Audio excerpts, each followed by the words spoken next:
The cacophony was almost deafening. Thousands upon thousands of squawking, cawing, hissing, and bellowing animals dotted the cliffs, and the roar of the waves added to it, and everyone needed to raise their voices to be heard. Ecologists estimate that over 73 different species of flying animals from 30 different planets use the cliffs as a nesting ground, Karuja explained, nearly shouting at his charges. Why don't they have an exact number? Asked Weston of the din. It's a little trick with them moving all the time, and they get very aggressive when they are protecting their nests, so they can only get rough estimates, Karuja replied. The most numerous animals are Apedis ham. They are the ones with the large membranous wings, Karuja added, pointing to the giant flying creatures soaring above them and the waves. The initial outline put Gabriel in mind of a Ceratosaur, only they had a tail, no pinofibers, and the head was more like a cat or perhaps a pug. It was difficult to get an exact read with them being so far away. I want to fly too, Pista said, fearlessly walking to the cliff edge. Get back here, young lady, the gravity is too high, and you'll end up in the sea, Nish stated casually, annoyed by her daughter's antics, but not worried for her safety. Gabriel was perplexed by this until he recalled that both Nish and Pista could fly, so of course they were not scared of heights or falls. How could I be so dull to miss that? Gabriel mumbled, shaking his head in disbelief at his own stupidity. Listen to your mother, Pista, Gabriel said, and Pista dutifully returned to Nish's side, though she did nothing to hide her disappointment. In the distance, Gabriel noticed people along the public route. They were not allowed as close to the cliff edge, and Gabriel could well imagine some of them were disappointed. One family gained Gabriel's attention. The silverware was unmistakable, a long body supported by over 20 legs. The head was not distinct enough to see from here, but Gabriel knew that it was shaped similarly to a horse, only covered in scales as opposed to hair. Gabriel had never seen one before, but he had always wanted to. These aliens were so alien. The only other thing Gabriel knew was the species' name. Oh my god, Nish! Look, isn't Nish? Gabriel noted, pointing to the family. What? She asked, following Gabriel's finger. Those people there, they're called Nish, Gabriel said, amazed that he had not realized it until now. Really? Said Nish. What are the odds of that? In the grand scheme of things, it was bound to happen to someone, Gabriel replied, though I think they pronounce Nish with a long I. Nish trilled slightly and said, You learn something new every day. The temperate rainforest lived up to its name. They had been here just over an hour and had already had 2 showers. Gabriel was confused as to how the climate could change so drastically. Karuja explained they were situated in a small valley that faced the ocean. Clouds condensed in the valley and fell as rain, making the valley far wetter than the surrounding land. That would certainly explain why it felt like they were going downhill. Gabriel felt a patter against his suit's helmet, and he knew it was raining again. You doing all right under there, Nish? Gabriel asked. Yeah, he did not lie. These ponchos are really good, Nish replied. So good, in fact, that she was enjoying her time in the rain.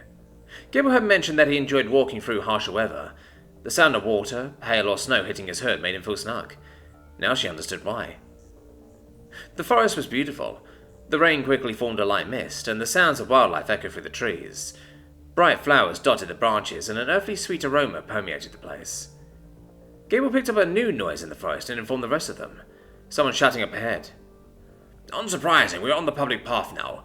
It's probably just some tour group. I'm more impressed you can make any speech out at all with all this noise, Karuja replied with another thinly veiled compliment. They are shouting, though, Gabriel reiterated, though he could not tell what they were saying, as it was not galactic basic, and trying to guess emotion with aliens was just begging for failure. Probably a lover's tiff. Happens all the time, Rosati stated, straining her ear to pick up the sound, though she could detect nothing over the noise of the rain. They would find out soon enough. Their next fork in the road was 5 miles away. Rounding the bend, Gabriel saw the Nish family again. The smaller one was yelling at something in the trees. This close, Gabriel noticed that each leg split at the knee, creating 20 cloven hooves. Their body was pseudo-segmented, and their skin appeared to be in transit between chitin and scales. It was so unlike anything found on Earth that Gabriel found himself staring in fascination. Karuja was not as distracted, so he approached them and asked, What's going on? There's some animal in the trees, and we want to see, the Nish explained. And as if on cue, a loud trumpeting call came from the woods. Gabriel peered through the trees and thought he could see a shape move. He could not make out any details, but it seemed pretty big. I see, Karuja hesitated, as he did not know who he was talking to. I'm Jakol. This is my husband, Albanet, Tolkol explained, gesturing to his partner. And this is our son, Udulu. Udulu shouted something again, And once again the beast replied, and though Gabriel had never seen or heard the creature before, he was sure it was not happy. I see, Mr. Tulkul. I have to remind you that the animals are not here to entertain you, Karuja explained, trying to be firm but not aggressive. We're just having fun, we're not hurting it. We won't touch it, whatever it is, Alibet explained, placing one of his more mobile and articulate appendages on their husband's shoulder. What Gabriel assumed was their shoulder. Pista grabbed Gabriel's hand. She did not like the noise, and it brought back unpleasant memories. All the while the boy continued to yell. Would you tell your son to stop doing that? It is a very bad idea, Gabriel butted in, gesturing with one hand. Who are you to tell us what to do with our son? Alibet asked, taking offense at the perceived insult on his parenting style. Tulkul then whispered something in his husband's ear, though Gabriel could not see any ear. Albalat looked at Gabriel and then back at his Tulkul before saying something in their native tongue.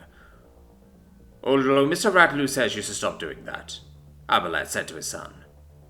Oldalo looked at his father, clearly disappointed. We're just talking, Dad, the boy replied, trying to defend his actions, in the hopes that it could continue. That lull in the noise was all the unknown creature needed, as it let out a new sound, more akin to a shriek, and Gabriel heard snapping branches, along with wet leaves trodden underfoot. Gabriel let go of Pista's hand and charged, putting himself between the boy and whatever was coming, and not a moment too soon. A bird. That was the closest analogue Gabriel's brain could come up with. However, that comparison did not do the animal justice. It had no feathers or scales, but was covered in a rough, mammalian-like skin. It stood on two pillar-erect legs, with a long, slender neck. The two appendages on its flanks looked like wings, but they were, in fact, display structures, shaped like three tennis rackets connected to the handles, that glowed with bioluminescent light. That was not the strangest thing, however. It was the face. It was flat and wide, with no eyes. It made a constant clicking noise with its tongue, similar to what a bat did, and Gabriel understood it was blind and navigated the world through echolocation. Why a blind animal would need visible display structures, Gabriel did not know, but there was no time to think, as the alien was just a few feet from him when he skidded to a halt and began bellowing at him. A mock charge, thank God for that, Gabriel thought as he held his ground. The animal raised its displays and began to shake them back and forth. They created a low, rather unsettling clicking noise, like dozens of people cracking their knuckles repeatedly. It sounded painful. When it was clear that Gabriel was not budging, the beast took a few steps back and charged once more, and just like before, it stopped before making contact. It did not want to fight. It just wanted whatever had been yelling at it to stop. Oodaloo was too frightened to make a sound, and after a few minutes the beast calmed down, content that its point had been made, and waddled back into the forest. Gabriel did not move even after it was gone from sight, just to be sure. Once he was confident that the danger had passed, Gabriel looked at Oodaloo and said, "Don't taunt the animals." Gabriel had just finished speaking when Pista leapt into his arm and began to buzz. "It's all right, I'm fine," Gabriel said, hugging her. "How did you know to do that?" Karuja inquired. "Most people would have run for it, and most people did. I watched a lot of videos about stuff like this," Gabriel replied, gently rocking Pista back and forth. "You watch people getting attacked by humans for fun?" asked Nish, ruffling her wings. "Human thing," responded Gabriel.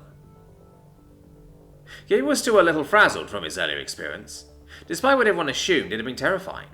As he gazed up at the stars and Ilohu, he realized he had never willingly slept under the stars before. Karuja explained that the odds of it raining at night were slim, as the clouds usually dumped their payload once the sun set.